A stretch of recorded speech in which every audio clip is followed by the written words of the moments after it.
Somewhat of this, and they are also.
What about half-life?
Yeah, so that's one thing. Just out of this D&D have different stories. How do your crew? Sorry, do we got events specifically? Yeah. We normally lose money. Yeah. We've never made money. We have a lot of fun. We're not very good at managing fundraising projects, I must admit. We also had it at the vision. Remember the one with all the planes and the angels coming out of coffins, and like it cost us a lot for the bands and all of that stuff. And we didn't worry about who was doing the bar, and it got out of control, and it just became a mess. We were counting at the end. And you broke my couch. Oh, we smoked that. There we go. No, don't ask us. That's why we're here. Now we know what the. But you know, the other very useful thing, if you are doing an event or whatever, is to challenge everyone in your crew or your community to. It's a bit like it's Jehovah's Witness. You've got to go and fetch a certain amount of people, because very often people think, oh well, I'm bringing the the sound system, or I'm doing a DJ set, or whatever, that they don't have to do anything. But it should be up to absolutely everyone to make it get more people there. Because we've been seeing that happen more and more recently. There's a lot of people who are everywhere. It's concentrated in one kind of person where they're trying to do everything. But it's the really important thing is to mobilize your entire crew and expect more from them.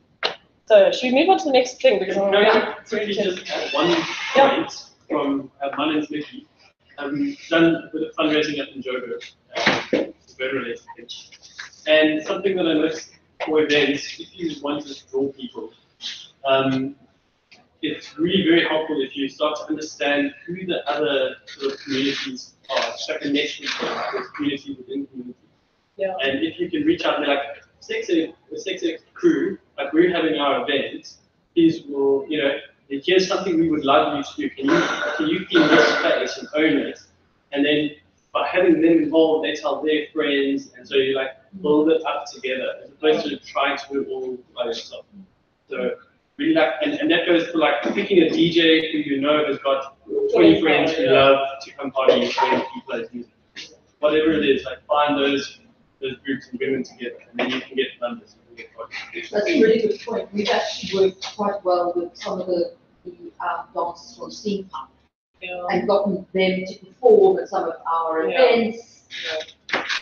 Yeah, there's lovely overlap in some of our theme. Yeah, it's so important. It just builds. Abundance builds more abundance. It starts snowballing. And then we go to support them as well. Yeah. What was next on our list? Should we move from events onto? Okay, so I'm just going to go through this very quickly. AfrikaBurn does, we apply for funding from various funding bodies in the world, like the Department of Arts and Culture, the NSC. We've just gotten some lottery funding, the Goethe Institute, Pearl Vettia. These have all got their different stipulations in terms of what they are looking for to fund. So a lot of it, and which is important, has got a developmental element to it. So an outreach, skills development, that kind of stuff. But what we have been doing is that when the deadlines are on, we send that out to the creative crews for people to apply to themselves as individuals. We also do application as an umbrella thing, but it's also, you can also do it on an individual level, and those also have been successful.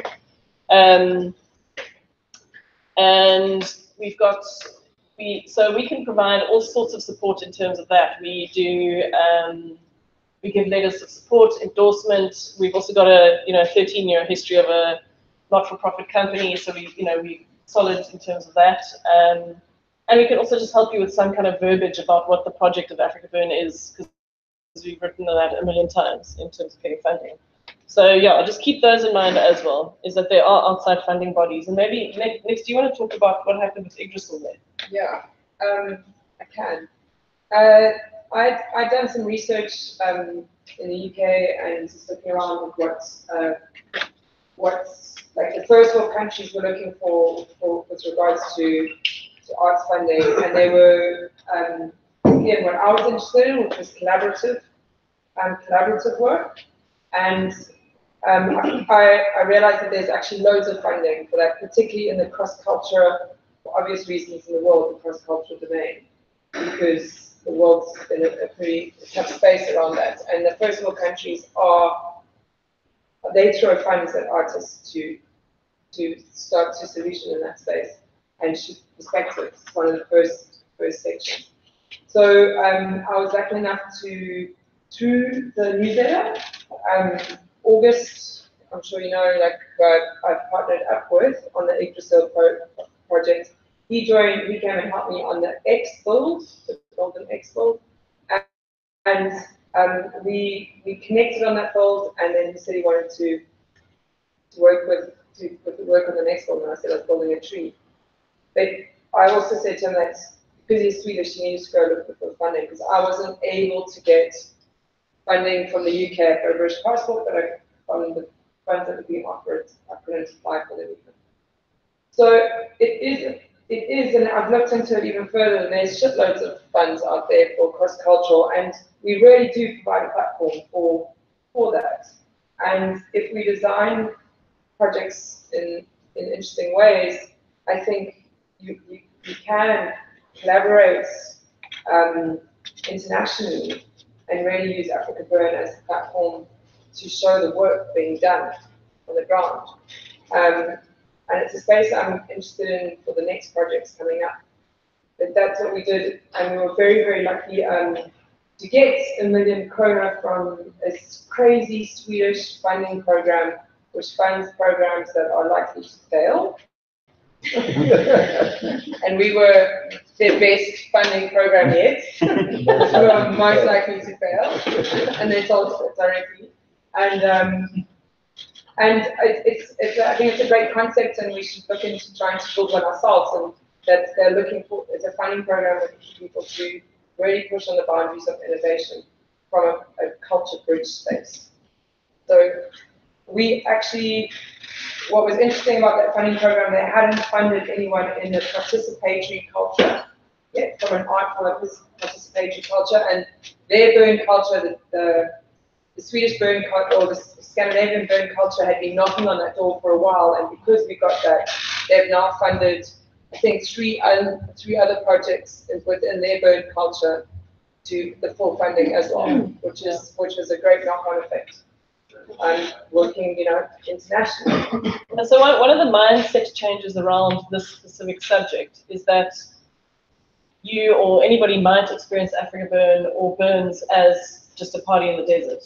But actually there's a lot of interesting cultural, cross-cultural, collaborative, creative, experimental, inventive stuff going on there. And if you just do the words right, it actually fills the requirements of these funding agencies. And we have a lot of verbiage around that. Yeah, Anita. If you get a fund for artwork and use elsewhere outside. You mean using the burn to motivate for it? Well, after like funding, if you support the art, Yeah. if there's going to be that project outside. No, it's fun. Yeah. I mean, if you've got an idea, you can pass it through. Because I mean, our only concern, listen, we're not concentrated on shit only happening at Burn. The whole premise here is that the more creative and beautiful shit out there in the world, the better. So if we can facilitate that kind of thing happening, awesome. The only thing that we would want is to not ride. We've had kind of certain scenarios where people are kind of almost riding on the back of AfrikaBurn for other nefarious commodified scenarios, And so we would be placing that an eye over that. Like, is it associated with a commercial brand? Is it a branding style? That kind of stuff. So that's our only concern, is that we're not bastardizing. We just have people leveraging AfrikaBurn for their own brand. That's all. And we're having to. I mean, it's quite interesting that like our taproot is in anarchy, and we're having to be the establishment on a lot of things, and like send cease and desist and that kind of shit. But it's the problems that come with its popularity. So anyway, it's just an interesting thing. Yeah. Okay, so we go to the next. Any other questions about art funds? Will we get this available to us after? I'm not going to remember all of those. No, so Eggy's taking notes, and we're going to Send the slide as well. We'll send the slides. We're going to condense this into a thing. But also, if you've registered an artwork in the last couple of years, you're on our mailing list, and we send these things as the deadlines are approaching, and reminders, and that kind of thing. Yeah. Sure. Can you change the slide, Eggy? Oh, sorry. Oh, the Stockfell. So, I mean, Stockfell is it's probably not the perfect term, but like I was talking about earlier, it's I think Happy Tech does a Stockfell account. I'm not sure what the exact advantages of it are. Do you know, Stockfell is the old thing where everyone, the whole community puts in a little bit of money every month, and then at one point one of the people gets the money. But of course, for these purposes, the money would go to whatever the project is. So if you have an established collective, most people, I know it's presumptuous, but most people can manage 100 grand a month. And if you just got that going off your account into a bank account, you're starting off your project with a good whack of cash, you know, and it just helps tremendously. And it's you don't have to spend all your time doing events, you don't have to do anything. You just got to have a stock order. Okay. I mean, I've got two.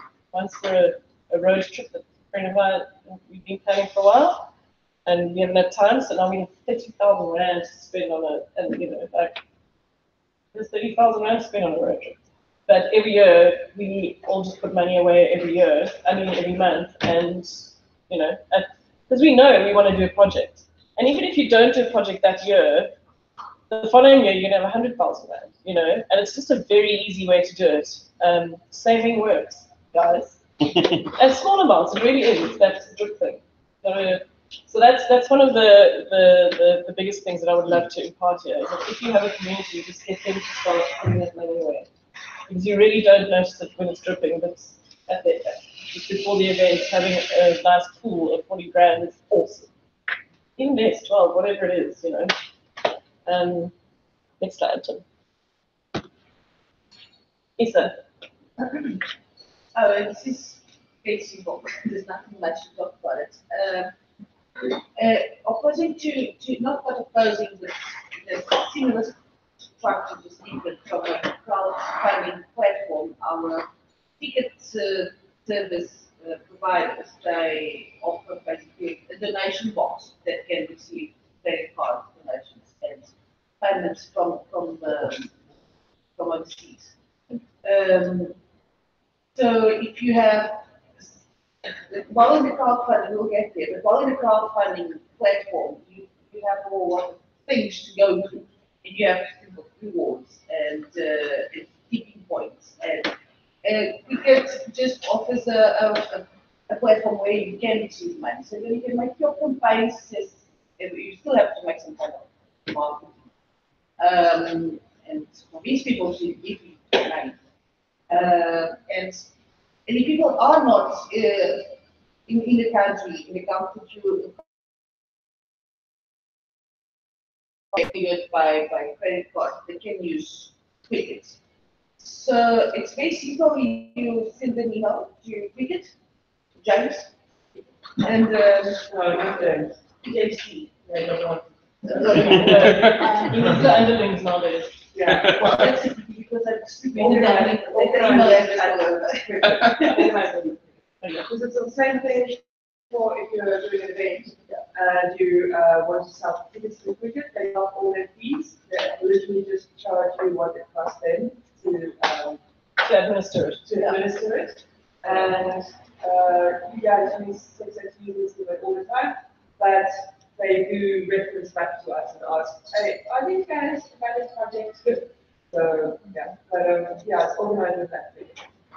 So Quicket, you don't have to use Quicket. It's just that they actually started because of the boom. They came to us and they're like, oh, we're starting a ticket company, and we went with them, and they have grown because they're part of this community, and they're all burners. So they like just giving that. They like supporting projects. So you can use it for events, like Sonic was saying. You can use it for fundraising, just donations, and it's just a very useful way to have a payment gateway. You can do EFTs, all sorts of PayPals, whatever, and you don't have the headache. They just give you the whack of cash later. I just want to ask, with the donations, you have to email them to set up the donations. You can't do it through that. Yeah, you can, but they've got to enable you. They pay fee. So if you contact them and you explain what the project is, then they'll check with us, and they'll waive the fees from exactly what. Anything burn related? We had our past year's fundraisers in the to add to this list. Yeah. Just managing a big crowd of people, loading up that Excel spreadsheet, phone numbers, email addresses, all the notifications goes out at once, see everything in one page. It's really quite a cool platform. I'll just add, They've just they promised that any burn-related fundraisers, regardless of which burn, are going to be basically not free, but only their costs are what you have to cover. they basically reduce their commission, so that you're only paying the credit card commission, not their fees. So we've used Cricket for all our fundraising events, and we sell tickets to all our fundraising events through Cricket. And we only pay a reduced commission structure on it. And they're efficient as well. I mean, their service is phenomenal. In terms of checking in people who arrive at your events, they've got a mobile app that you can barcode scan that put tickets off people's phones as they arrive. But we also use them for our campaigns fees. So, because everybody on our camp, everyone sort of pays in together and their food, we all eat together. And so people all pay into the food together. And for foreigners, trying to pay into that collective was an absolute nightmare. And we just said, right, so camp fees are 800 rand a person, put it in as a ticket type, and all our foreigners could pay in from wherever they were in the world with absolutely no drama last year. Put an end date in before we needed to go do our shopping, and the money was paid out to us within 3 days of the end of our date. And on all our ticket types, we could put an additional donation. So no matter what event, we have donations on top of that. And then we've also used it now for our art car, where we've broken down all the parts for the art car, and people can buy the leg for the spider, or the solar panel, or the whatever. So I'd love to say it was ours, but I saw another art car do it last year. I was like, oh, saw that one away. I don't know who it was. So I love to give credit. But it's a lovely concept, and Cricket are just absolutely fantastic to work with. So I can really vouch for them. They're fast. Yeah, in fact, a lot of the regional burns all over the world are starting to use them as their ticketing platform. Yeah. Next one. Tim. Me. Or Iggy. I have to take notes. I'm not prepared. Read the slide. It's okay. I don't know how to do the I don't Facebook know how to do page. it either. It's quite easy actually. You just, whoever has a Facebook account, when you go to home, on the left side there is a list, and then in the end it's fundraising. And then exactly you click click fundraiser, then it shows you for what do you want to have the fundraiser and raise money, and then you choose that is a non-profit case. And then they just gonna ask you a few more questions, and then voila, you have it. And then you have all of your Facebook friends that can, that's very easy. And So it's not like, I've never seen that, so that's new to me. Yeah. Does anyone else know that? I can't even find it in here. Phone is a terrible place to try and look for it. It shows on the computer, yeah. I've never seen that either. To promote your advertising. So is it like you almost create an event and then? it's over here. You get plain button. Okay. Hold on, Tim's doing it? Are you doing it? Right You there. can do it.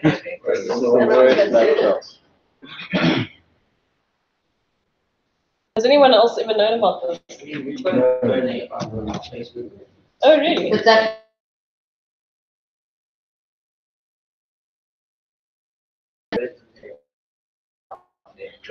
Okay, all right. that's not the place to do it.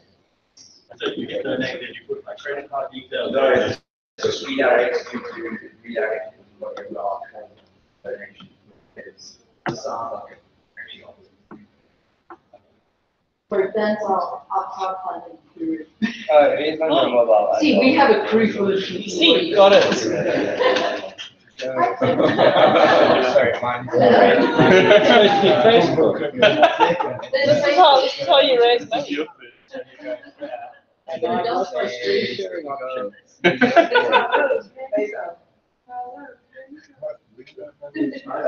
if I go, this is what it looks like to me.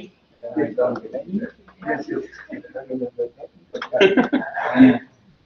Oh, yeah.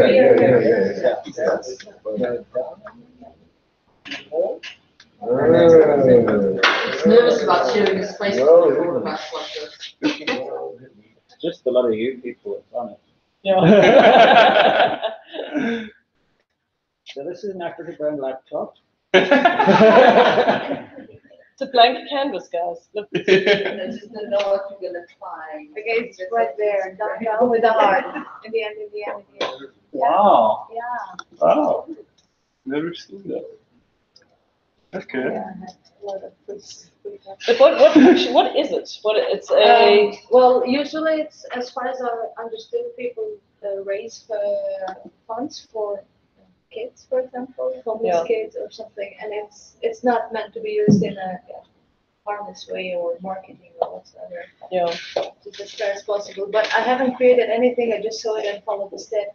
Okay, I see. All right.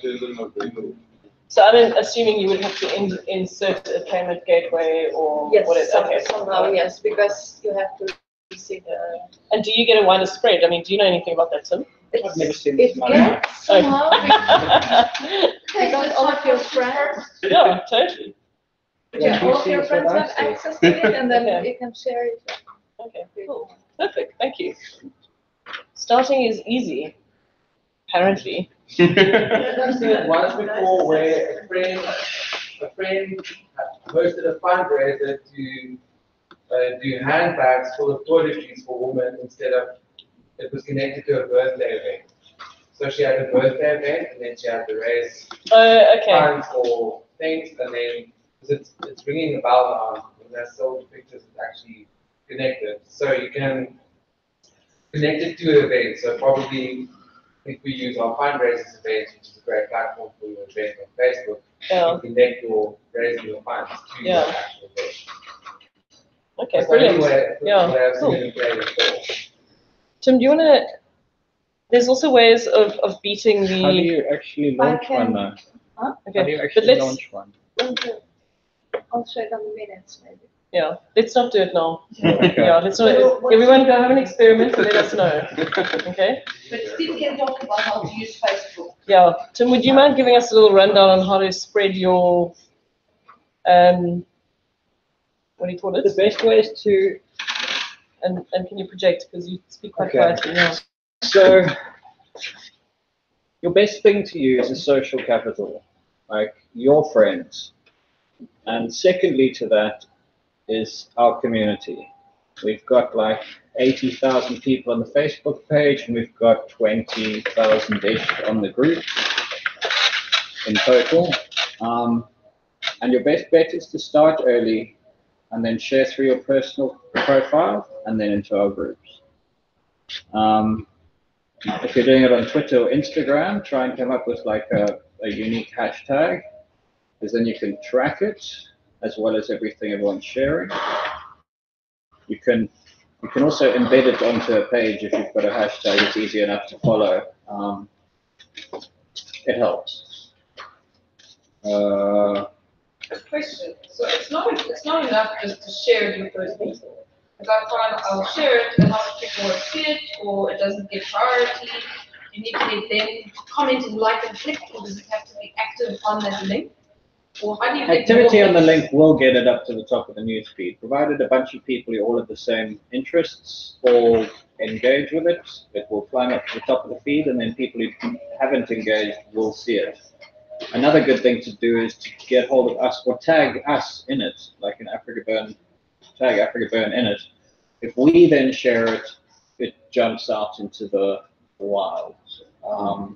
But also, if you do something more than like, so if you choose an item or comment on something, it's going to raise its profile. So get all your friends to not just like something, get them to love, laugh, whatever, and write a comment or something. and that raises its profile, it pushes it, it then starts snowballing. Unfortunately, without community here, we need a bunch of people, so we get a bunch of people, 20 people together, and go everyone in the next hour, share this, like it, and comment on it. The next hour, there's that time frame really. Absolutely. There's also a platform there's a couple of platforms where you can get people to sign up and we'll release all those shares on all their media links at the same time. What are they called? We've used it a few times. Yeah, it's what you do is weigh in, so what you can do, you can ask a whole bunch of people to write something on their Facebook profile.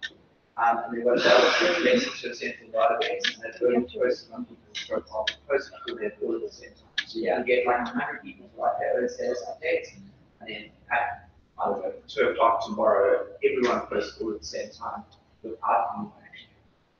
And it definitely has a knock-on effect. Like It's a synchronized swimming. yeah, It's like the tricks put into thinking that there's a lot of people thinking about one topic simultaneously in a short period of time. you can do What you're trying to do. you can do a really nice couple of weeks campaign to just get your crew, and then they're all waiting for that moment to see what happens. You can also track, see how many people you've actually it's like doing one clap together. It's called thunderclappers. Yeah, there's a ton of them out there, like little services. Some of them are Facebook Way They're called, I want to search for There's social application services. So you're gonna start a new one for Chicory. And what about when you tag, if you have a post from your group or collective and then you tag your event, does that do anything? Like if you put it in a post, or is it best to share it as an event?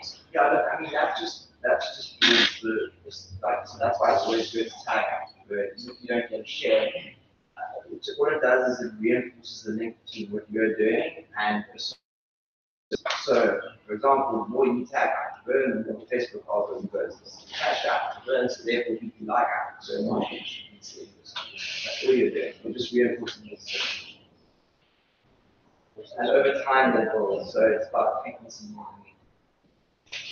But would you recommend you actually put some sponsored posts? Look, if you want to spend money on that, it's a waste of money personally. I also think that's the thing that people do. In Skylab, that would be wow. Every single platform on the Skylab. But you see how much money they raise? No, of course, but what It's I'm not very saying much. is, If you actually click on their crowdfunding, they've not raised very much money yet. So they've been everywhere. Because I've been watching with absolute fascination because they're everywhere. They're doing such an amazing job of getting out there.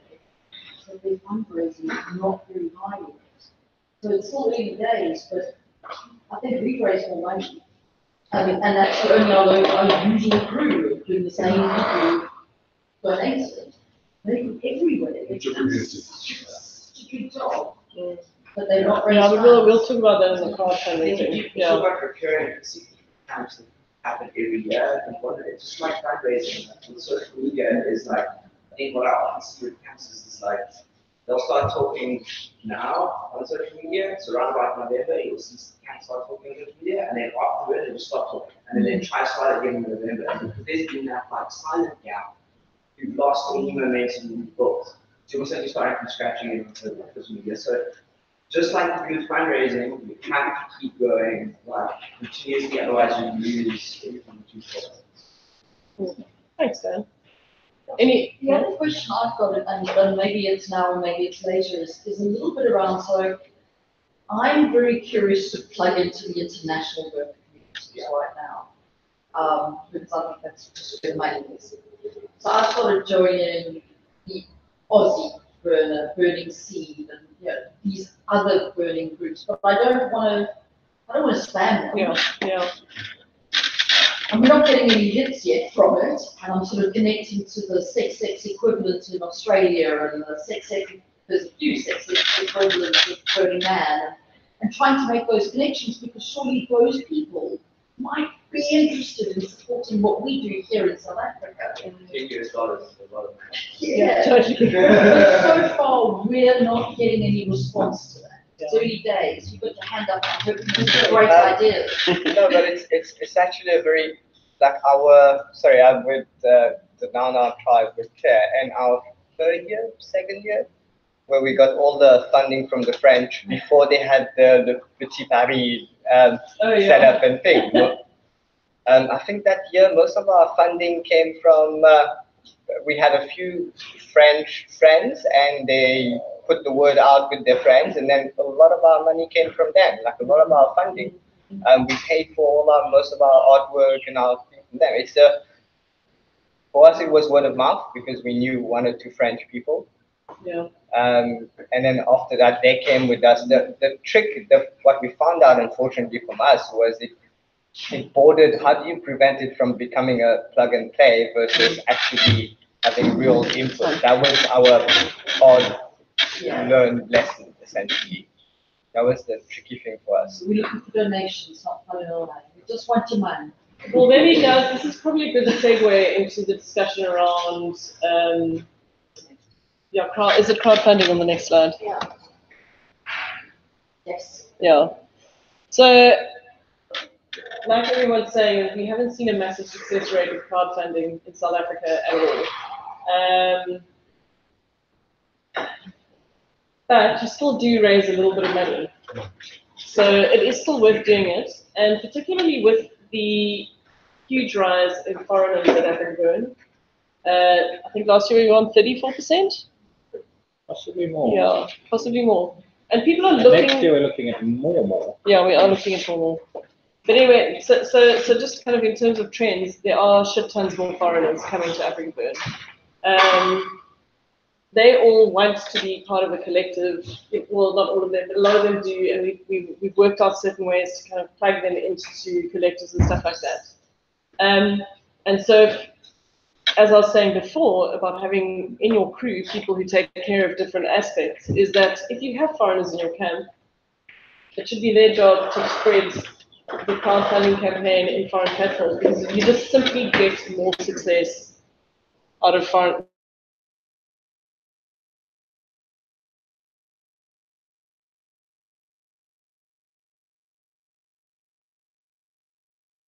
$110,000 or whatever, you know. The cases of it.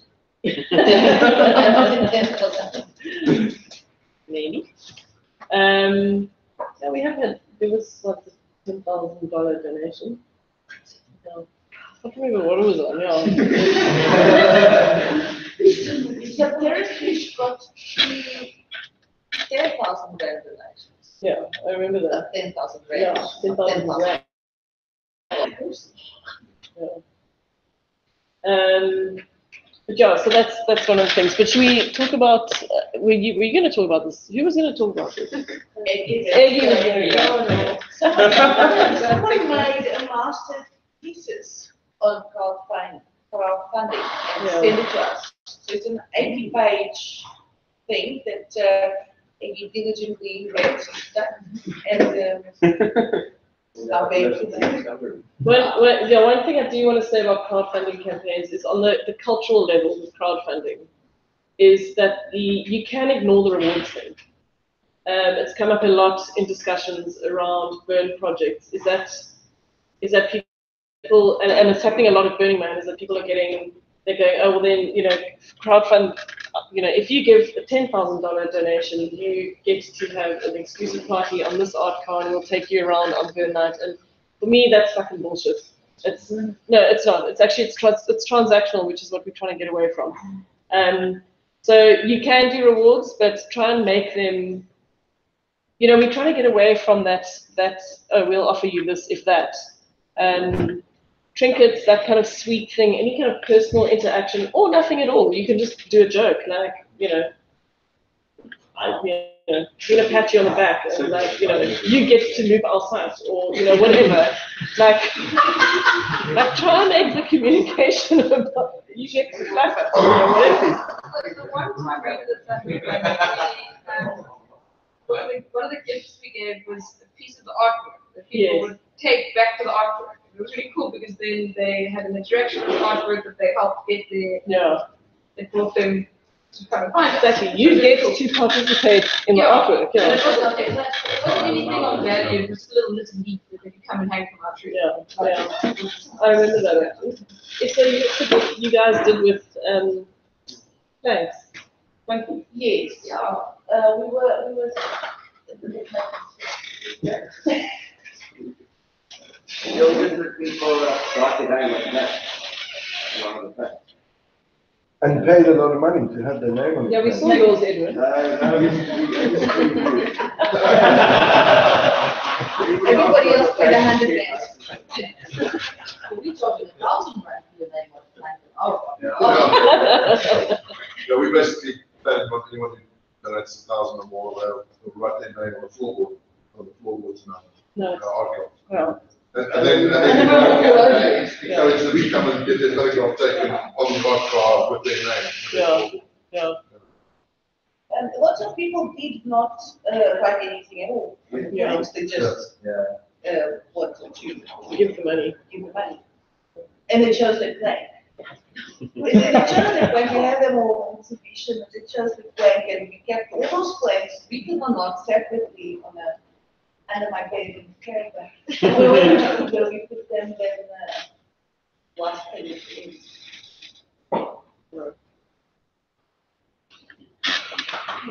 It is just reading it, so yeah. You want me to read yours? Okay. Should be. Oh, do you guys want to break, by the way? Okay. So just there's a balcony over there if you want to smoke, or up front, and their toilets are downstairs, and then down the passage on the right side. Okay. Should we reconvene in 15 or what? 10? 10. 10. 8 o'clock. You say the document version there, the word that is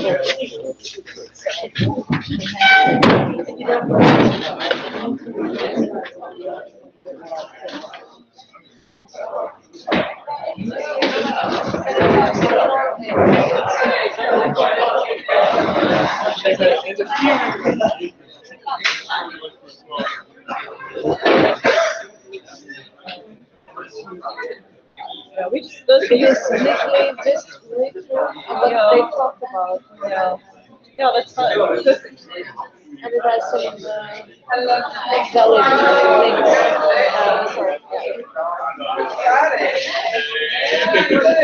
Sorry.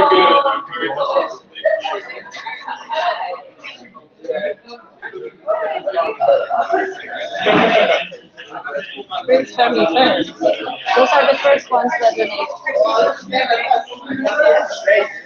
Nice. Oh, where's yours? He opened. That's okay. Wait, I'll send him another one.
So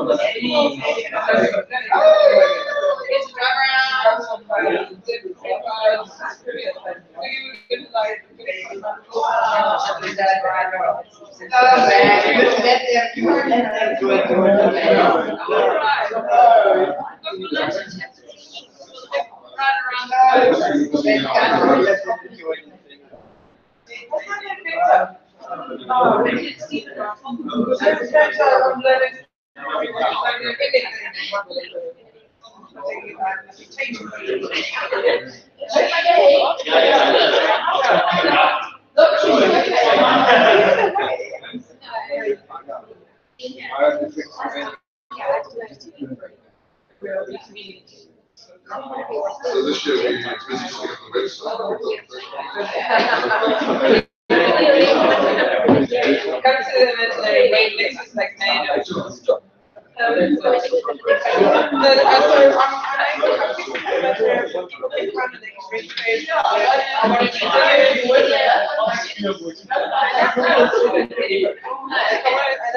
I'm actually just going to make a post, with Hazel, and then you just go into red space, it has the experimental space, there's no judgments. That's what an imaginary read is. It's just five stripes. So I see and that's the picture. I literally was trying to go yesterday. That's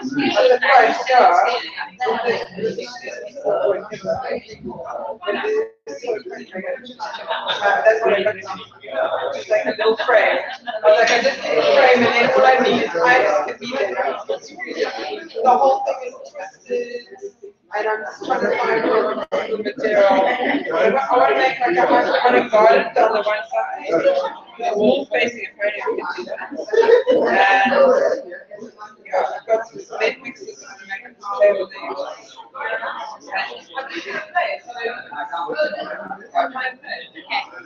And there's, I think, one success.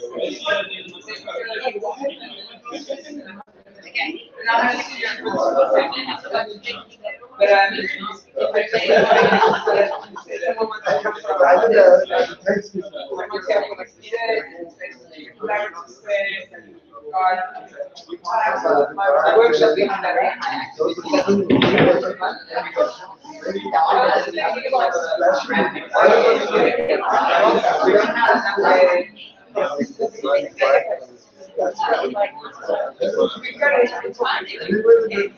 Yeah, but I really think that people have to give themselves, even from their work,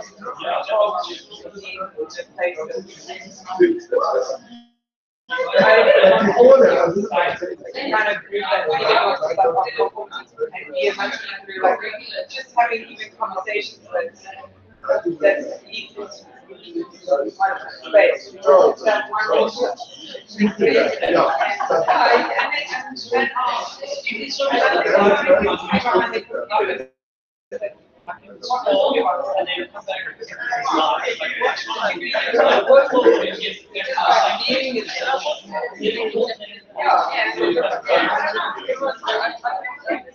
That just like imagine the average human.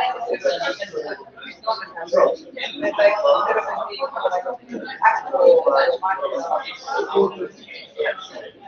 like give yourself that big just go in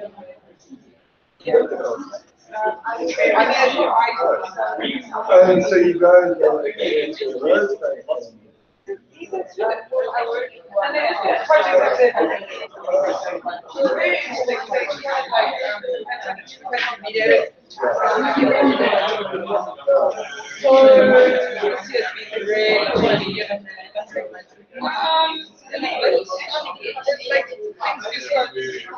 Things got out of hand in the sense that when I'm spoken about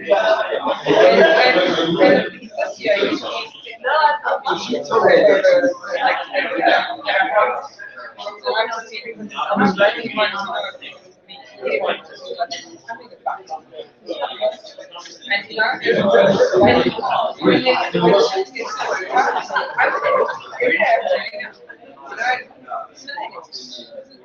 he starts to point fingers and he doesn't, which he needs to come to.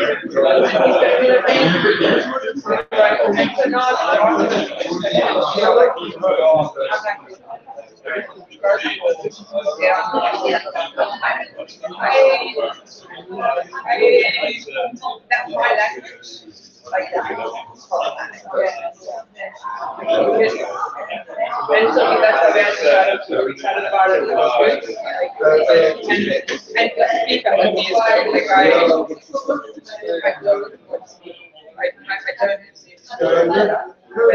I can understand that.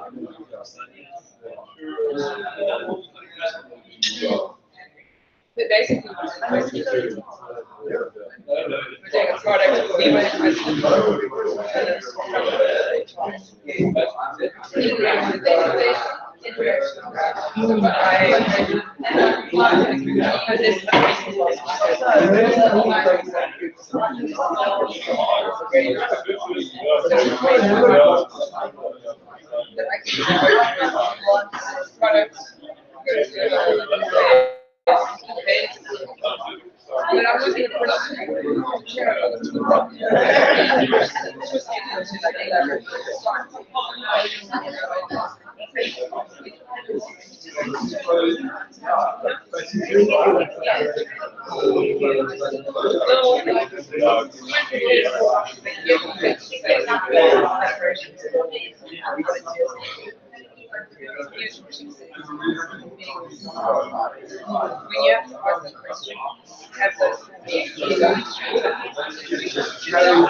but I'm looking at the other one that upset me because it doesn't have a light. Listen, I read through those slides, they're great. They're perfect. Yeah. But we have to open the one with the campsite as well, like with the electronic items. Oh, shit. Yeah, so I made a note, I can just talk about it if you can't find it. It's fine, yeah.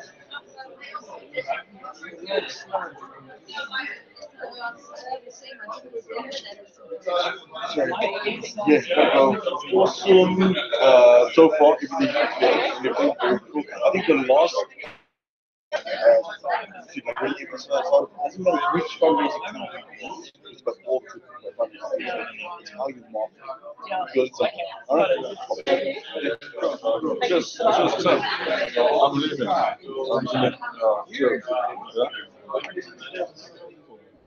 Yes.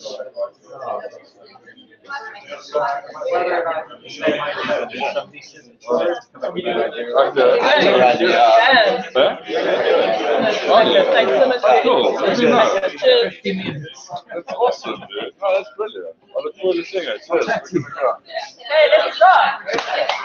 Mr. Loudon.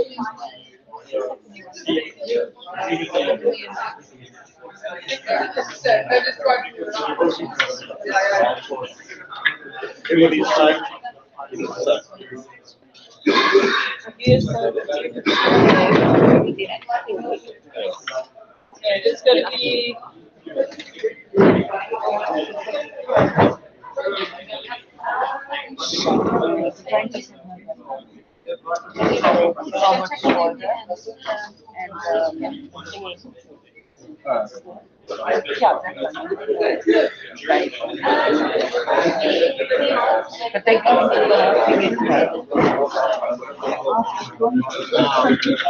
That's the one.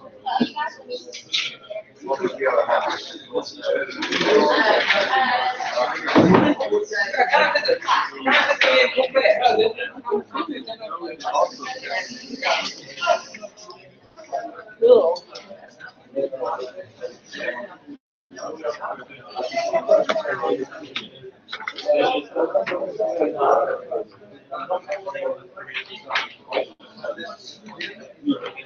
This is way too participatory for me. What? The whole thing. Where are we? No. Okay, all right. Okay, guys, should we start? Cool. So,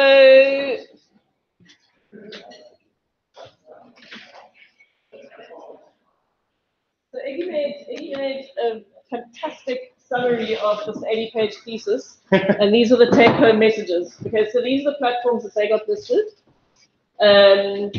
We've got, and then in South Africa, which isn't listed here, is Thunder Fund. We've used Thunder Fund before, and they actually come and do the crowdfunding presentations here, but we found that actually Thunder Fund didn't have any more advantages than any of the others. So yeah, I mean, we'll be sending out all these things. Sebas, before he left, actually just made the point. He said that all of these have got, it's 6 of one and half a dozen of another, which one you choose. So you would have to look into that, but the absolute key is obviously how you market the thing. So that's really the golden bullet, yeah. So a lot of these are hosted internationally, and Yeah. their bank accounts are international. Yeah. I know people that have struggled to pay especially when it's not a massive amount of money, you're paying a lot of conversion costs. Yeah. So I mean, another option is to try to go through cryptocurrency instead, buy Yeah. it from there, and then transfer it back this way. It's just something to keep in mind. Yeah. Which is also partly why we think that actually maybe the Cricut option is a better one. When you're creating your own campaign and you're just using the Cricut tailgate, that some people like the advantage of the setup of that because it's in people's kind of lexicon. But yeah, so these are the ones that they had, but we'll send it out. So these are summarized success factors, and I must say I see that people making this mistake all the time is aiming too high. I know as a contributor, if I see people are looking for $100,000, I do have the sense that my 100 Rand is not even a drop in the ocean. So actually aiming lower and maybe having multiple campaigns is possibly a better idea. They're also using tipping points. Yeah, there's all sorts of things, yeah, totally, with tipping points and that kind of stuff. I think a lot of them have dropped that stuff now. They actually give you all the money regardless of how much you take. But you would have to just research that on each platform. I'm not convinced about the short duration of the campaign. That always freaks me out, but apparently that having a shorter campaign works better. So a smaller chunk, a smaller goal and a smaller patch of time. jump in if I'm saying anything wrong, Iggy. The other thing is also having a good little video. Hey, Edwin. Edwin's a video maker. Do you have a long description length? That's interesting because everyone always says that having. I don't. Iggy, what is the point about back to other projects? Okay. They usually, it tends to be very long, Yeah. but that is like what people, is the first impression you give to people. It needs to be long, actually. Okay, so it's got to have all the context. That will be the first impression that everyone will decide either to donate or not, to fund or not. Okay, because people are buying into a story, so tell your story.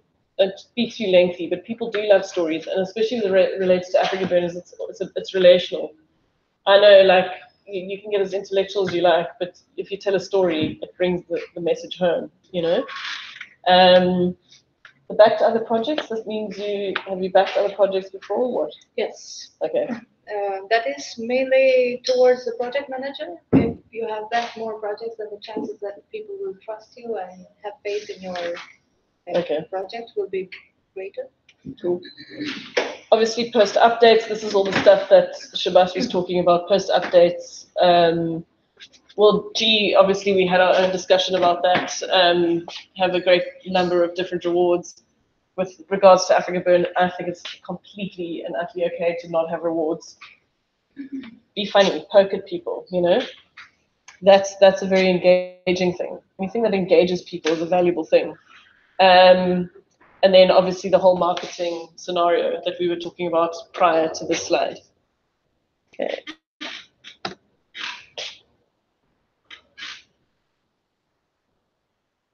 Same thing? Yeah. Can you guys read that, or is it too far away? Okay, we'll be sending this out anyway. Should I go through it, or do you want to? Okay. Build a landing page to capture email addresses. There are 2 examples: Facebook shares, Facebook events. You only have one chance to make a first impression, and then build a team to support your campaign, which we've been talking about as well. So the idea, obviously, as you know about it, is that you got family and friends who like to invest at an early stage. Oh, look, you should have the owner of the video appear in the video. Apparently, that was a big thing. Oh, really? All of the phases, there was the presentation of the project manager was a great impact for the person because they had to see the figure and trust rather than just be empty project without someone. Yeah. The background. It's interesting because on the Sky Labyrinth one, there isn't anyone talking. There's no talking head telling what the actual project is about, which I think would be quite valuable. But don't get too lengthy either. Again, that's the relationship thing. There's a human behind it. There's a story behind it. That kind of thing. That was one of the biggest advices from Thunder Fund, when Patrick was going around trying to promote Thunder Fund and helping us use that. Is like a video with the artist. Yeah. And there's interesting information is that youngsters tend to invest at an early stage. They're less afraid of losing money. Sure, they don't have it anyway.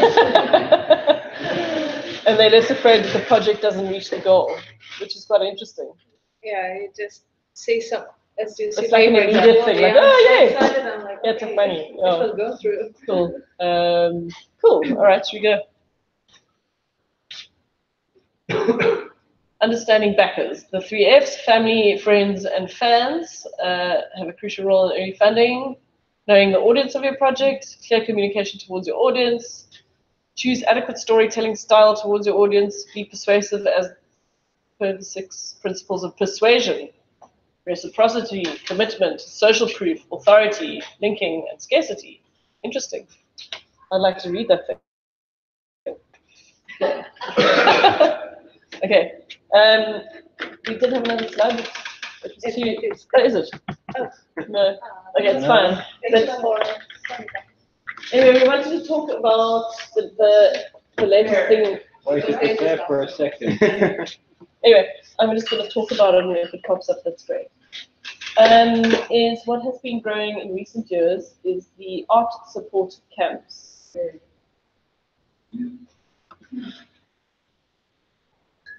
Okay, so we've had a case where part of funding a project is people buy into a camp, but then there's an additional fee, and you can jump in at any time, Nikki. Next. There's an additional fee to buying into that camp, which then goes towards actually funding the artwork. And next, I know you raised an extra. I've done it every single artwork from the beginning, like in every year. And initially started with the Space Cowboys, and it was interesting because people didn't think art cost money. So I think it was $4,000 to start with, and then we always. Well, for me, I always stretch the budget by finding material that's been thrown away, and even those rhinos were like 60 grand worth. We only had 4 grand, and it's amazing what I also really quantified hands and people into the budget. So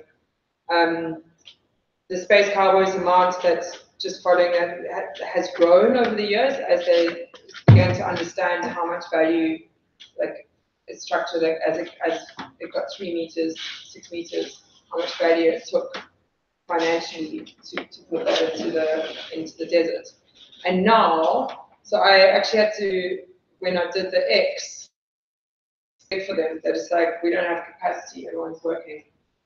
So I actually had to exit, but they still have an art fund. They're a big camp. There's like 60, 70.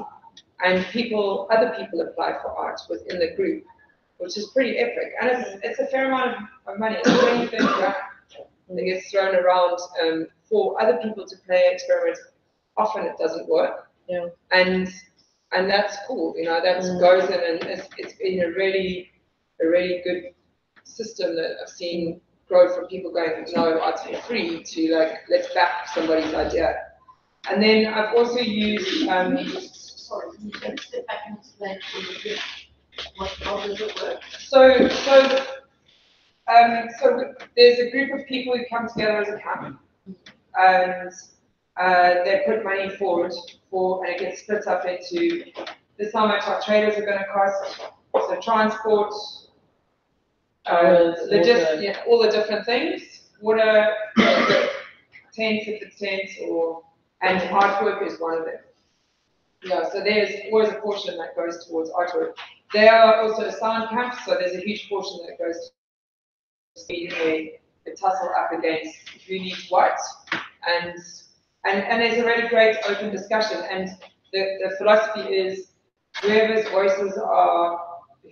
participating the most that year, and it changes every year, gets backed to try their idea, which I think is a really brilliant. Like sublet of like what AfrikaBurn is doing. But I've also realized in the work that I've been doing, because I work primarily from a collaborative context. I can't do this on my own, so I need other people to help me to make this happen. And that there are a lot of camps out there who are very overwhelmed by actually making something.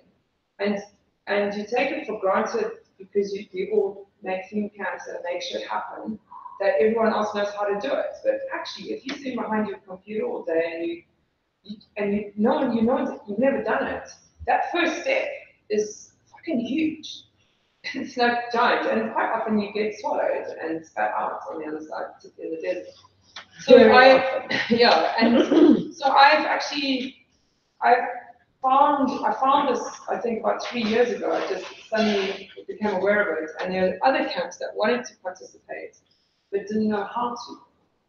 So I wonder if there's a way for us to bridge that gap in a way that we communicate to the rest of the burn, and it's also, it kind of pulls participation, and it does require the makers to design participatory entry gates to that. And if they're done really simply, what the classic example is, please can you paint this triangular piece of wood gold? Excellent, done. Do you know what I mean? I've got 20 people that are only going to work 3 hours. They're going to have a drive. That's 60 hours. I just got that's a week's work. You know, it's mathematics. So that's how I work a lot. And those people go, shit, I made that happen. It doesn't matter if it was like 3 pieces of triangle. Those 3 pieces still made that happen. So that's a lot of what I work with. And I think there are camps, and I think if you ask around the areas that you camp, you'll see brother sister spaces or even smaller camps that people would be dead keen to be a part of. I just quickly want to interject is that there is a potential dark side to this model. So what Nick is talking about is absolutely perfect. However, in the world that we are facing, in our AfrikaBurn world that we are facing at the moment, it's an incredibly slippery slope and a thin end of a very big wedge to becoming plug and play. So we've had the scenario recently where people think, oh, but I donated X amount of rand to the artwork, so I don't have to do anything. And so the absolute key in this whole thing is designing it so that if you pay that money, it doesn't mean you don't get to do anything. It means you get to work on the thing. And there's always a different array of things. Some people can come for 3 weeks before the event, and some can come for 2 days before the event. Some can only come during the event. But having an artwork or a theme camp out there, whether you've done the building or not, needs running. Generator's got to be filled, the lighting's got to be put on, you've got to recover rebar, you've got to move the site. There's always something to happen. And so people must fill in those slots, always have a very extensive list of all the duties. And no matter how much you pay, you still got to do those duties because it's it's really, really important. That's the participation mechanism. And hopefully that snowballs into more action because if people aren't doing stuff, they're being robbed of half of the experience. A lot of the experience, actually. I had a friend who's been coming to the room for 10 years. I've known him, and he was at someone else's camp, and they're always like, oh, this is such a fucking lazy camp. And he came into my camp, and, I was just like, you come, we work. And we work, and it's just like, oh my God, it's so much more meaningful. After 10 years, and he vomited bloody so you've got to set the parameters from the start very distinctly. If that's the route you're going to take, you've got to set the parameters. Because no,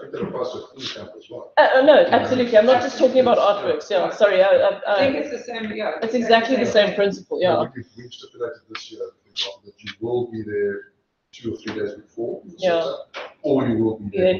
Yeah, exactly. So we had this year. We had a number of people who rocked up on a Tuesday and went home on a Sunday. Yeah. It's just not. Yeah. So. Yeah. Unless they've got huge constrictions, but they're going to work really hard during the event. We're actually not. You're not even in. Yeah. No, it's totally valid. Yeah. I mean, that's up to you guys. Yeah, because the thing that is sliding is the service mentality, and also a hell of a lot of what is happening is that the communications going out there has got service mentality written into it. So we've had to intervene a hell of a lot on that level. Like, oh, if you buy into my camp at this, then you get that, and that. And we're like, fuck that. Cut all that default world language out of the scenario.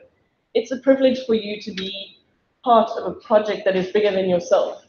And come and do it. So you can list items like logistic items, but don't use selling language at all. We've had to intervene in a lot of communications that go out there. It looks like a flipping brochure for for a holiday. Yeah, it happened that one time it was a travel agent doing that. Exactly. There's been a really odd recent one, which was to offer a fully catered experience as a prize for a raffle.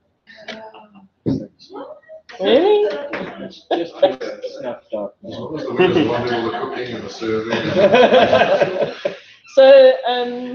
But it leaves so much room for error because just dealing with people in our collective trying to build up what we're trying to experiment for next year. I've spoken to suppliers who've been left with people's trash bags. Yeah, no, totally. This is my problem. Yeah. And I've heard some horrifying stories of people saying, well, I'm dealing on Yeah. We've not had this experience in the past few years with our campus. We always divide and conquer before, like, okay, so you can only be there Thursday to Saturday. We accept that, but what are you doing there? Yeah. And those people are always the most diligent people to be the first to ask, where's the batteries I want to refill this? Where's the petrol? So Nicky's run a theme camp for many years, and he's got a very good model that he uses. So does DMV, but you actually interview people on Skype. Yeah. So the language, you're 100% right. We've got to get the language right. We get, make people fill in a form that, like, I mean, in a way, it's what you do for your burner bio, makes it very clear. And then at the end, they're like, fine, but then they're still going to, like, okay, cool, but now we're going to speak to you on Skype, have a chat with you, and see. And you can very quickly tell if it's somebody who really understands that they're coming to participate deeply, even if they're coming from somewhere else in the world. And the thing is, there are so many international people coming, and that's not going to slow down. And so either there's going to be a market for plug-and-play experiences, or we as the active community can understand that we can play a role in facilitating those people's deeper participation. You know, and I think that state of bliss. And so it's like that we can really maximize the potential that these people have to participate if we know how to do that in a way that gives them opportunities to participate and create access funding to make their project a reality. And there's so many people out there. And something I found that so there's an increase in the number of international people coming who are coming to their very first burn. So at the beginning it was people who've gone to many burns coming to Africa. Now it's people who've never gone to a burn, but they're coming to Africa.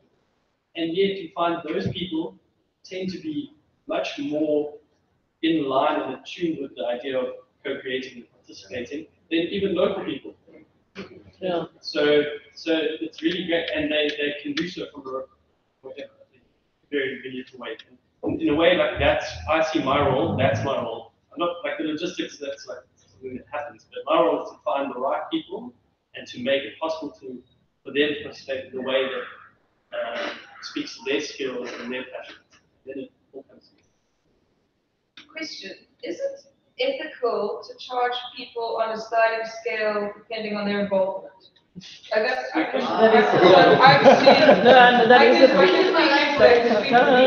we tried that because we had a situation one year where people, and it was very controversial because it goes like towards the plug and play, but I had found like people were starting to feel bad because they didn't have time to participate. They literally just didn't have time.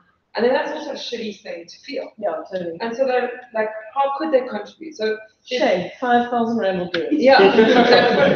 Vaseline.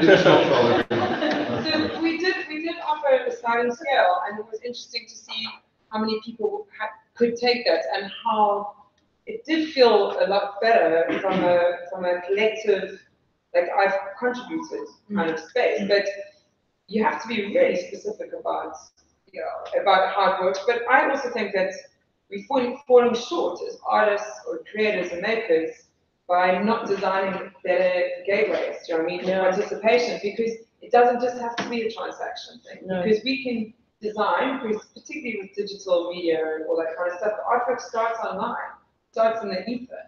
What can we ask people to create that starts to tell the story that then feeds down onto the stuff on the ground? You know what I mean? Like, I think that's an interesting space to start talking about, is like, why are we just falling short of, like, we just must keep designing new ways that intervene with the human interaction. Yeah. One of the things that's, I mean, it was astounding for me when we first started at AfrikaBurn is that we had the tiered ticket pricing system. So maybe it's not necessarily a sliding scale, but having different options, because there's also people who have different abilities to pay, you know. And actually, there's something quite honorable about saying you choose what level you're paying in at, rather than the transactional. Okay, if you're here for shorter, you pay $5 grand, fine. But if the higher amount is available to someone and they're feeling bad because they're only coming from Tuesday to Thursday, whatever. It was amazing to me when we, first opened ticket sales and everyone was just buying at the fucking high price because they could, I mean, then that went away because we had such a rush on ticket sales, so people were just buying whatever they could get. But now we've kind of almost gone back to that. And we've got the Mayday ticket price, which is above what it costs us to have people in the desert, and a lot of people are actually buying those. It's interesting, that we've gone back to that. So I would say that maybe a way to solve that is to have a tiered, just a tiered system, and let people choose their buy-in. I mean, we give our guys foreign flat rates, what's the option to donate? Yeah. But I think the key distinction though is, we're running a theme camp, and we've got 3 shifts and a move shift in the week. Yeah. No matter if you're coming for 2 days, you're going to be working your 3 shifts and your move shift. 2 days. So it's it's almost like the extra they're paying is the effort that goes into the fundraising of the beforehand, rather than sort of plug and play and say, I'm going to get in there and just swap around. So the DMV also do that. They like, if you buy in, you're doing X amount of shifts in front of house, and you are doing 1 day of food, blah, blah, blah, whatever. I mean, there's a million ways to kind of skin the cat. But I'm sure we could also share Nikki's camp questionnaire. But yeah, so if you're going to do that, I mean, we wanted to get parameters around the art support and creative support camp things, so that it doesn't slide into that plug and play scenario, because that is one of our kind of key areas of concern at the moment. I mean, we fought back hard last year, and we've definitely gained ground, but it goes like this, and we get intel from all over going, yes, there's a plug and play going, there's a so we constantly on the lookout, and there's certain indicators you can, now that we've got the supplier gate, we see, trucks organized by one company coming with a generator and a shower and a toilet and tents and, mattresses and shit, and then you're like, okay, what's going on here, So, yeah, but I think the participation gateways are very important. Did you want to add anything? Yeah. I want to flip back. Sorry. Sorry. Also a question about participation. If you're part of one thing camp, do you think it would work if someone went as part of the theme camp, but that they had other theme camps as well, in order to experience the rest of the event? I mean, when I was there, I was working a lot, and the problem is I didn't experience a lot of the theme camps. But I'm thinking if someone went with you guys, but the problem is, I understand, is tracking. Is someone actually doing the shifts? Yeah. But I think that's a good idea to sort of swap. No, if the generator is involved. Because I love working at keeping lists, and like you're saying, that's a very rewarding experience. But having you working other theme camps and experiencing this theme camps is also keeping lists. Like you having, like the sense program, you get 10 of your guys, you get 10 of ours. Yeah. Would that work? I don't know how to track it, but you don't have to track it. Just go and do the things. So one of the things we did this 2018, that is in 2017, DevSpecs I think was ridiculously understaffed. We all worked far too hard. Some of us barely left camp. It was one of those years. Yeah, it was insane. And so we doubled the number of people in the camp, created other things, but one of the things we said is what we would like to see is that we reduce the number of shifts that's required of you in camp. We want to see every single one of you do the one burn and one shift. Yeah. Go and work a shift for the org. We expect you to go work a shift for the org. Awesome. Because one burn and one shift. Yeah. It is required. And the problem is we couldn't force it. No. And we didn't make it happen, but we did see a significant increase. And what's been lovely is the number of those people that did do it, they came back and went, oh, that's such a great ranger shift, that's such a great shift at Sanctuary, that's such the number of the people that didn't do it this year that have already signed up for shifts for 2019 is fantastic. Fantastic. That's great, but I like the exchange program. I think that's a lovely idea. So, the 6 guys can go to the more PC. Well,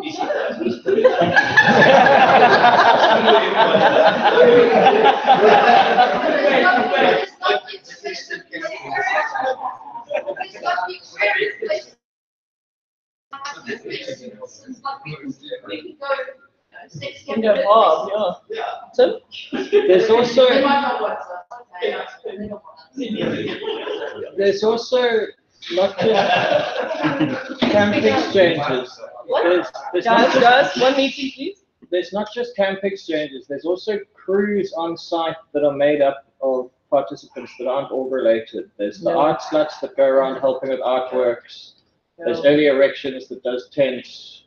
There's various groups you can join up if you just want to work all the time.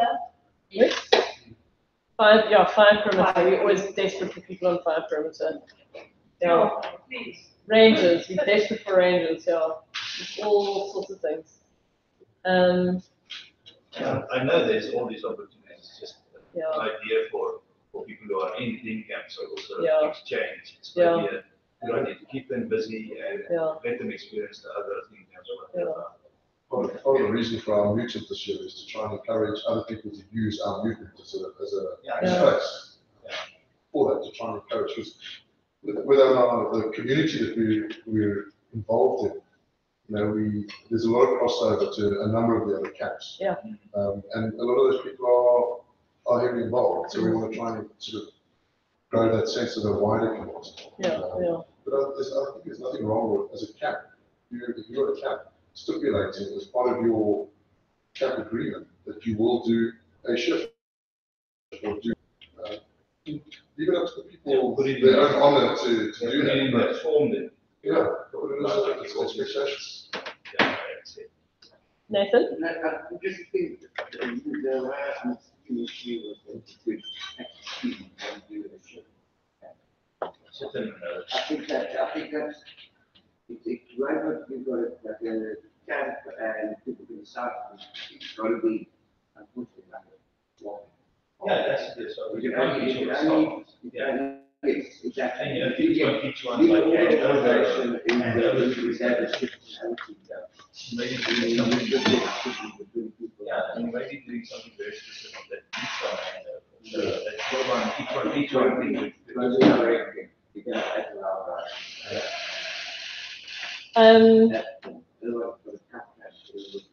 Yeah, everyone's also. Temp exchange program.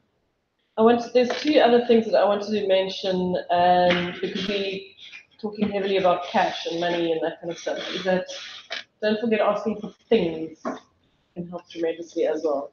You know, if someone doesn't have the cash but they're bringing a sound system, if someone doesn't have cash but they have got something else, they've got a Jenny, whatever it is. Rebar. You know, there's a million other things that contributes to the. So it's not only asking for things, but it's also savings. You can like what we've been getting in the early days. We had sweet forkle, so we literally made something out of nothing. Everything was made out of waste. We were wombles, just collected shit everywhere. I mean, in the old days, half our toilets were made out of the old sets from Judge Dredd. You know, a whole lot of the artworks were done from waste from the movie industry. We wombles and we use shit, and which is the right thing to do. It's absolutely the right thing to do. But there's been a slow move now where people are just, ordering what they need, and we're seeing a lot in the budgets that people are submitting. They are submitting as if it was just going to be professionally built on that level. So, for example, the Sky Labyrinth has just out of sheer necessity and ingenuity their budget is now halved in materials because it's just like we don't have the fucking money. And it's a really important thing to actually, very often, you have a vision of an artwork or whatever it is, but you can also look at materials and come up with a vision from it. You can go, oh, actually, shit. And we used to do that. I used to run the Mother City Queer project, and our brief was to turn waste into art. So we would travel all the factories and see what was being chucked out, and then that was given, and you go, okay, I'm going to make something out of that. So it doesn't have to be the other way around, but like I want to make that and then find the materials. You can find the materials and then make that thing. So there's that thing. So I'll just add to that sort of ethos as well. When you arrange events, they can be a hell of a lot of work. Yeah. Give someone a free ticket if they'll come and work the door for 2 hours or something. Yeah. You could encourage. There's plenty of students who can't afford it. Yeah. Your 80 rand or whatever entrance fee. and you also can't work the door and do this and do that and whatever. Yeah. So sort of, you know, put everyone to work. Yeah. I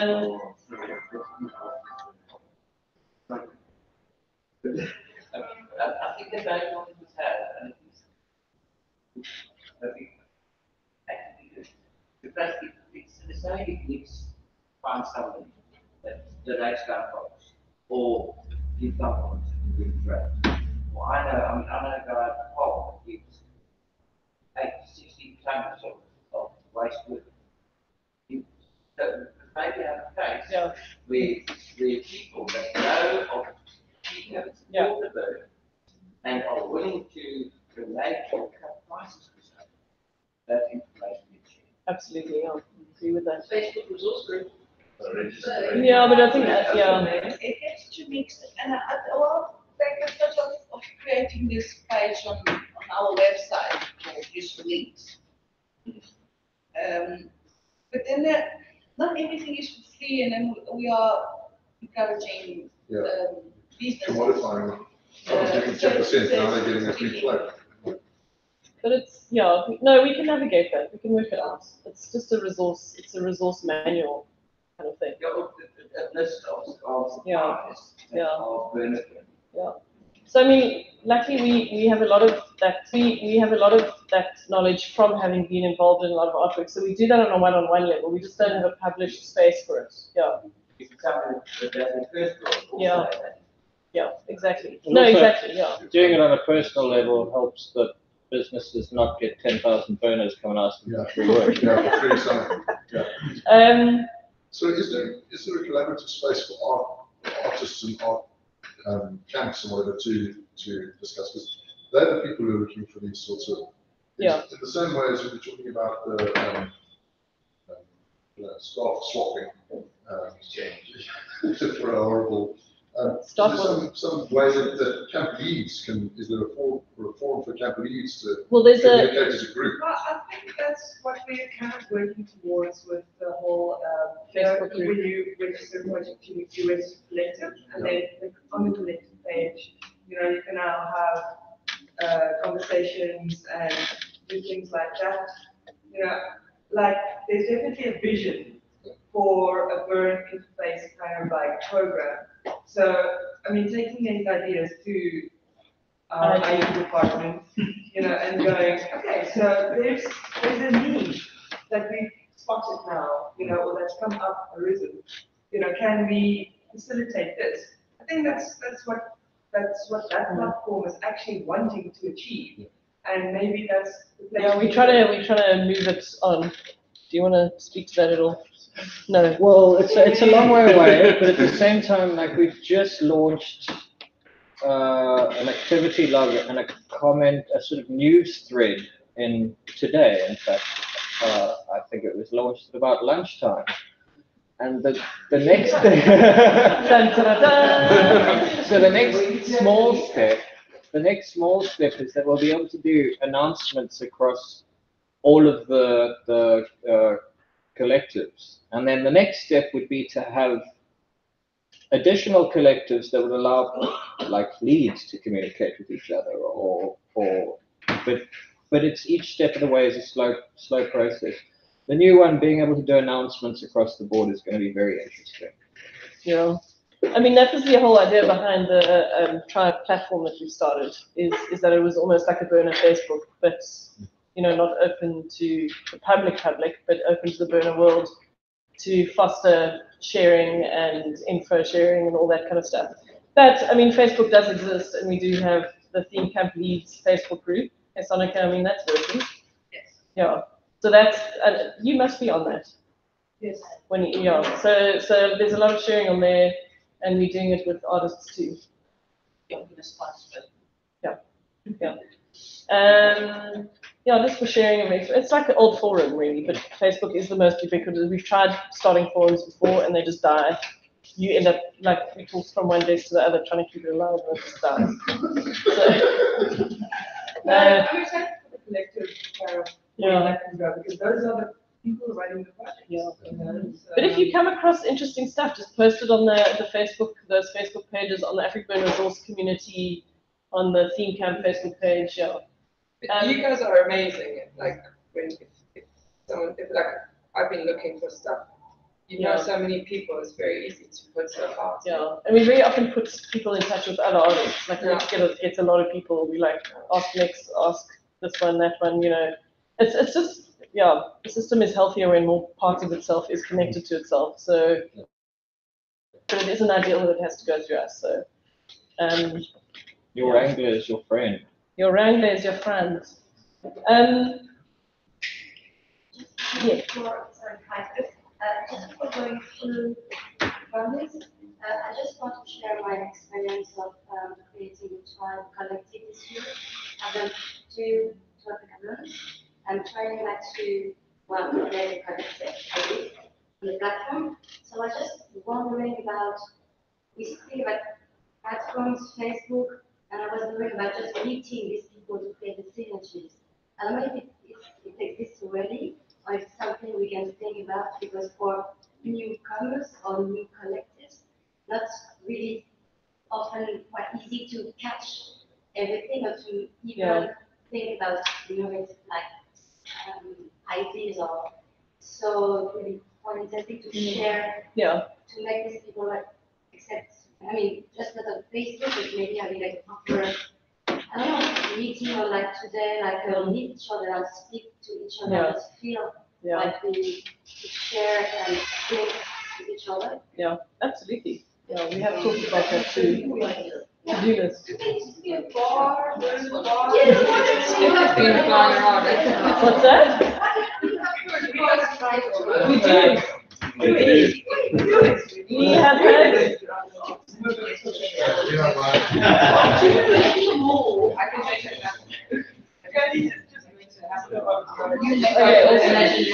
No, you know what?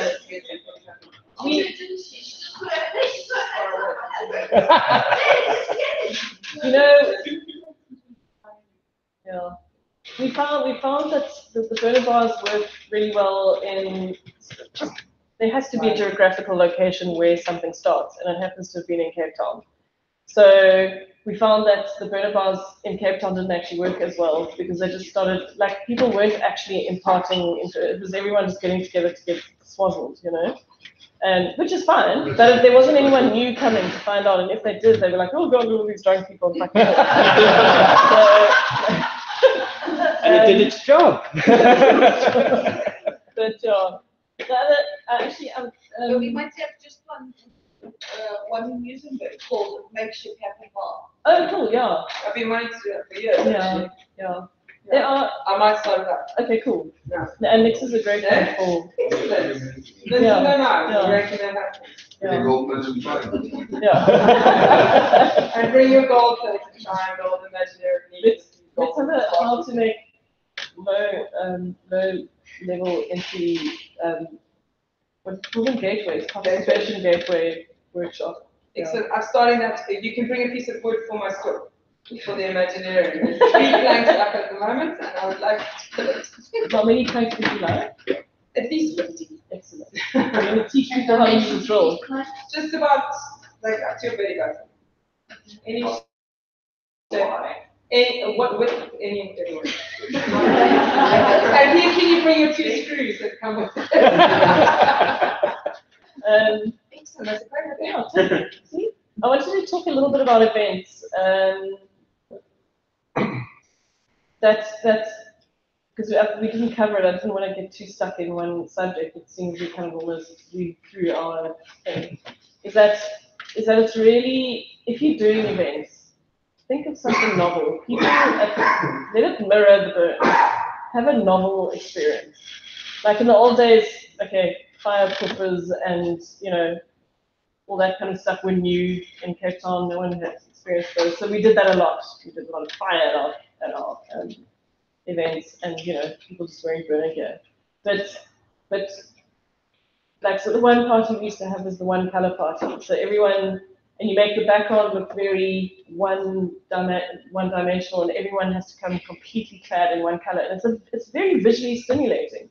It makes the party so lacquer, I've got this fundraiser that I constantly want to do. I just haven't had the time to do it. It's like, I love sundialers. So you imagine like a room that has got a sundowner projected onto every wall, and for like 10 hours you have sundowners. You have like soiree music and gin and tonic until you fucking die. I mean, you know, there's all these kinds of silly little novel things that you can do. It doesn't have to be a mainlining DJ and a laser and fucking, you know, it doesn't have to be a standard party. But, you know, there might be alcohol, there might be music and that kind of stuff, but create an experience. Oh, sorry, yes. Just to piggyback on what you're saying, a friend of ours in our tribe, for her birthday party, had an event at the Grand West Casino, where it was kind of, obviously she's celebrating her birthday, but she was like, bring out your inner child. So she had like party packs done and we went ice skating.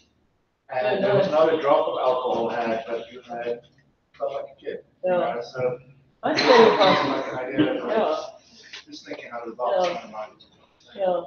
Very lucky. I mean, we used to have, before there was drought, we used to have water balloon throwing days down at our workyard. That was fun. Pink pigment. Yeah, with pink pigment. So everyone ended up pink and then ate Brian, drank, and had a happy time. You know?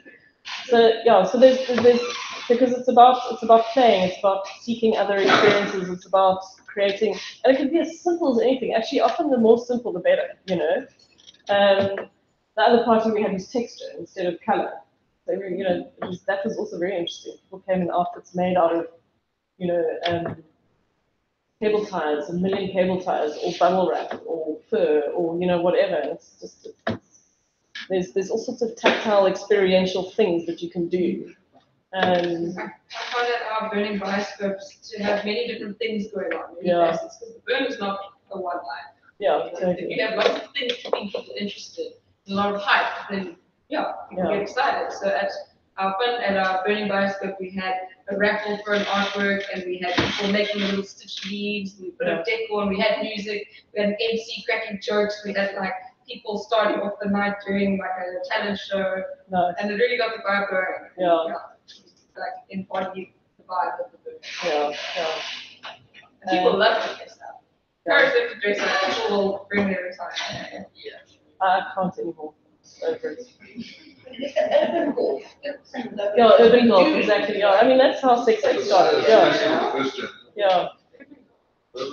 Yeah, Stacey did you know, she set up poles around the burbs. You know, like one was over here on the verge of the sort of a circle.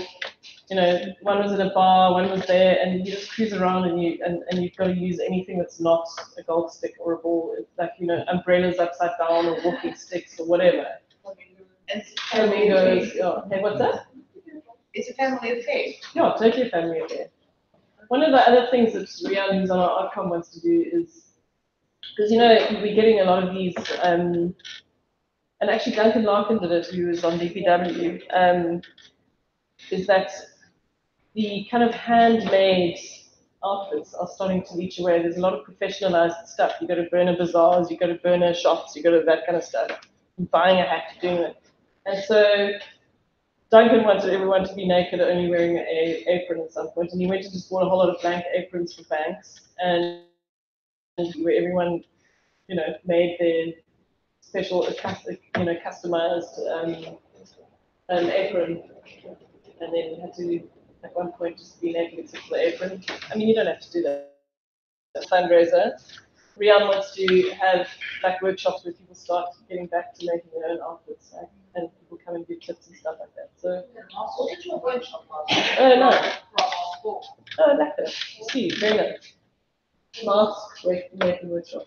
And also to avoid the Chinese shops. Yeah. More and more Chinese plastic. Because Sex when everything out of leather. What do you do with vegans? Yeah, that mushroom stuff. Yeah, it's not made of pork as well. Oh, really?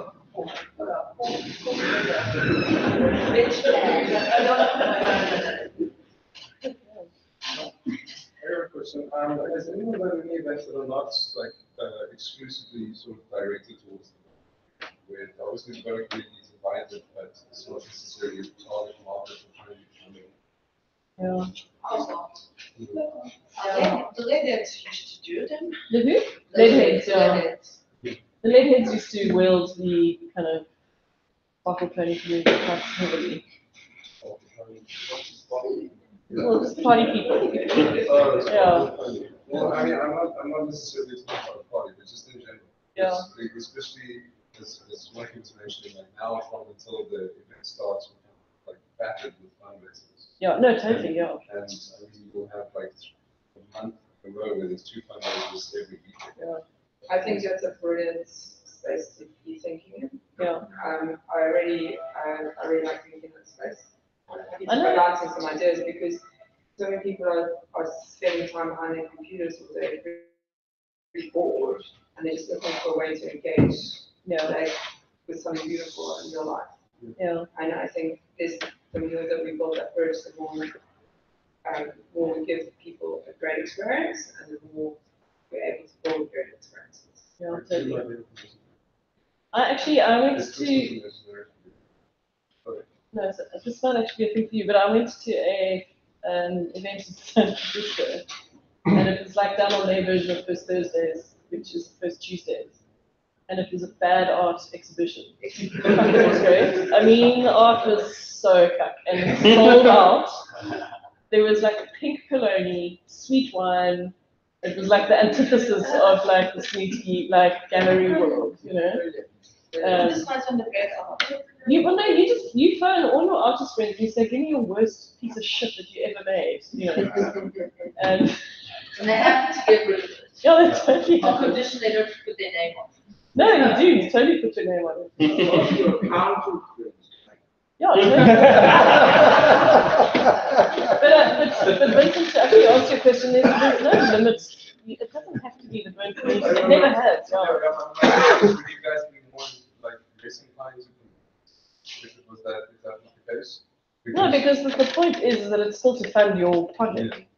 We there to support your project.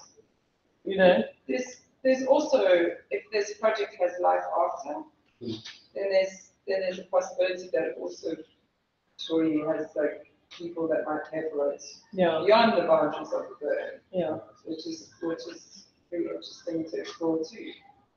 So if you have that projection, then you can purchase finances that way in a sense. Do you know what I mean? But that said, I've always had trouble with people being like, why should I fund your party?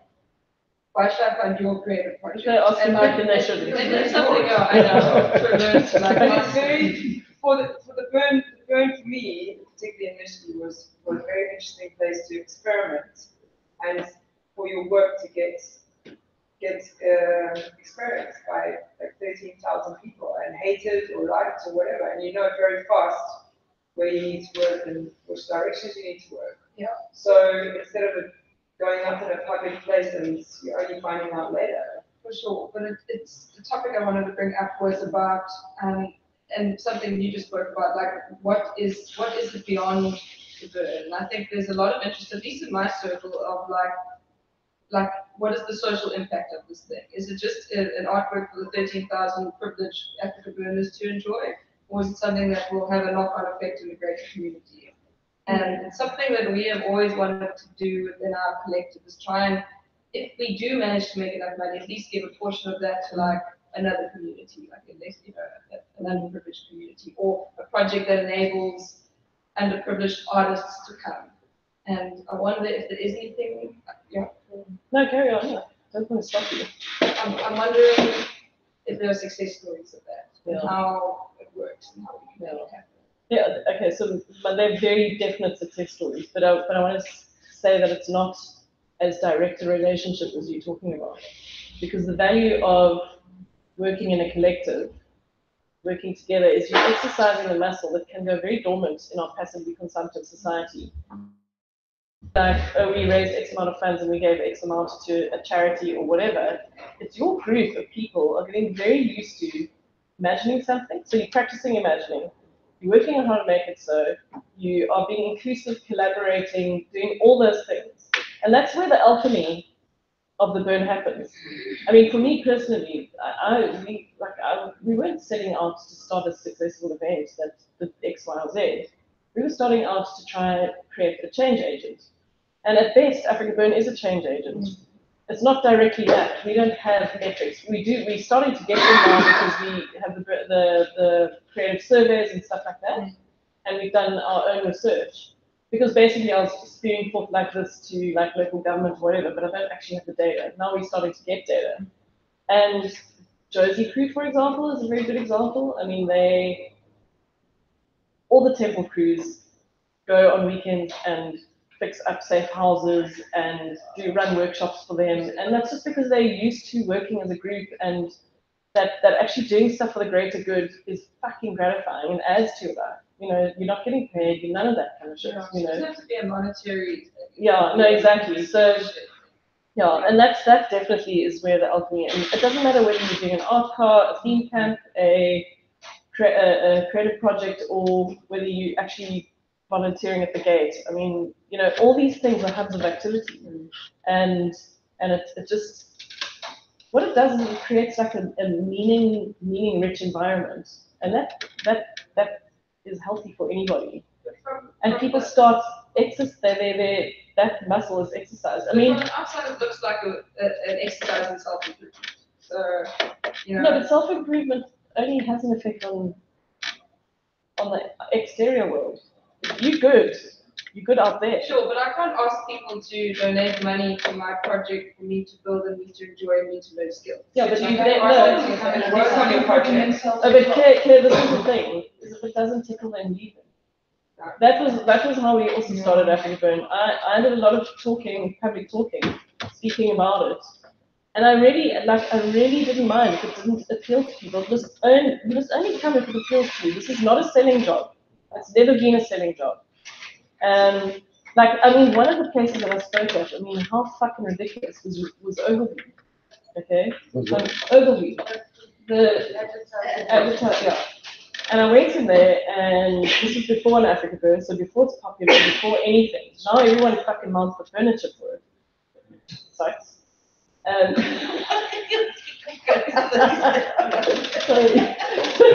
I go in there and I start talking about this concept of what we're trying to do and blah blah blah, and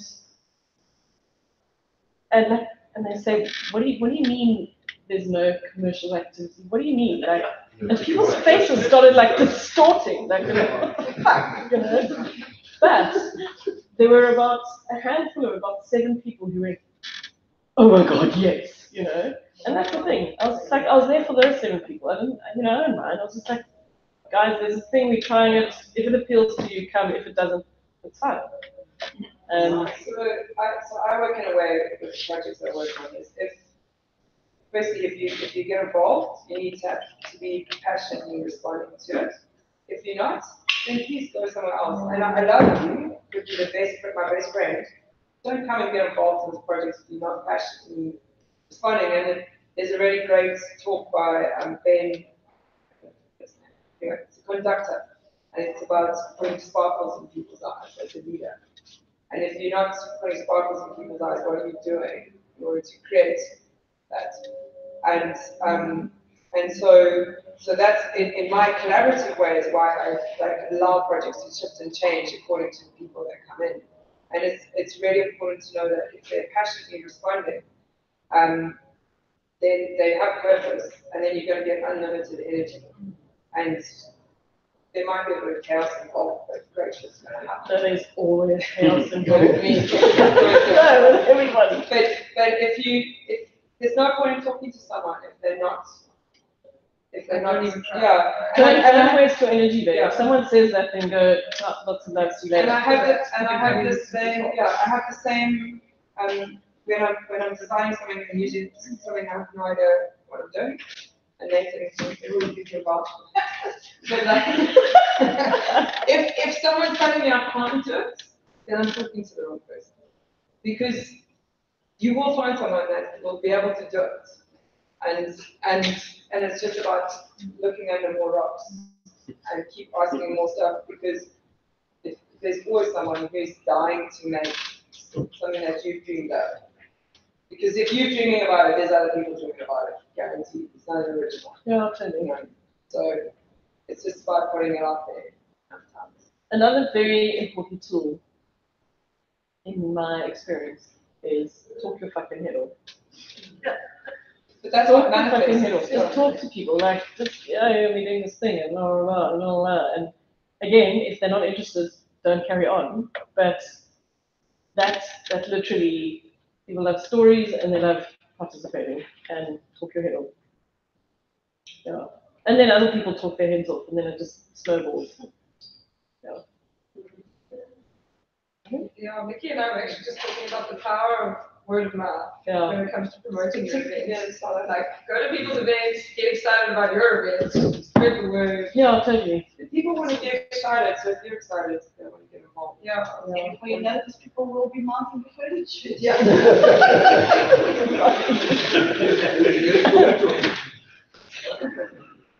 I think for me, what's also important is like if you're going to run an event leading up to artwork, I've done like a lot of unsuccessful like fundraising events, but from a building point of view, I've always run build weekends, and I've designed them in a way where like it's very simple. The process is very simple, and it's just about hands and time. Yeah. And if you can design some part of your process is hands and time, like the think space, you don't even bring the space. That's done somewhere else.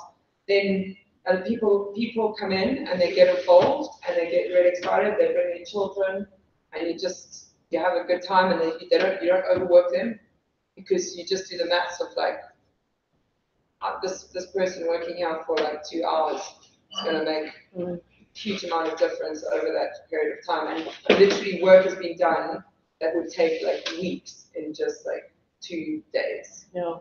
And wax on, wax off. Yeah, and they leave like super excited, and they become like the storytelling people. Yeah. You know, and they're like, oh, I made that happen. And that's enough. You had something to say? Yeah, just to further to your point, I work in marketing, and we're working on social media and everything. And it's interesting because you kind of, these days, the world we live in, there's so much noise. There's so much things that you've been bombarded with, whether it's like spam emails, Black Friday coming up. Everywhere you go. So it's interesting because we're finding out that we're trying to do less digital online things and more like activations of the street, taking it old school, going back to the roots, So maybe it's still worthwhile to pursue those platforms, but in addition to word of mouth, having that conversation, you can see the spark in someone's eye when you're really reigniting their imagination. So I think it's a lot of value. Well, that was another event I did. A friend of ours had a protest. I think they were protesting schnitzel or something. And everyone got together and was like peak hour traffic and like placards and like some people dressed in schnitzel. I mean, like, you can do anything that's stupid, but the thing is that that's experiential. It's not a click online or whatever. So yeah. I do feel like we're coming to a close, yeah? Yeah. Directly related to fun. Yeah. When do we anticipate having any decisions made around grants? So we finished the open assessment on the weekend. I think we're going to be finished by the 24th. Yeah. Early December. Yeah, early December. So we'll be sending out notices early December. Oh, wow. Did you apply for a DMV grant or a credit grant? Okay. Their processes, I think, are faster. They're in the process right now. Yeah. But they also don't have they don't have an open assessment. They've only got a closed assessment. So you should hear soon. Yeah. Yeah. Okay. So these guys don't know how to do fundraising and how to do grants. They give away all their money. Oh, that's okay, perfect. They make LRP cocktails. Awesome, guys. Thanks so much for coming.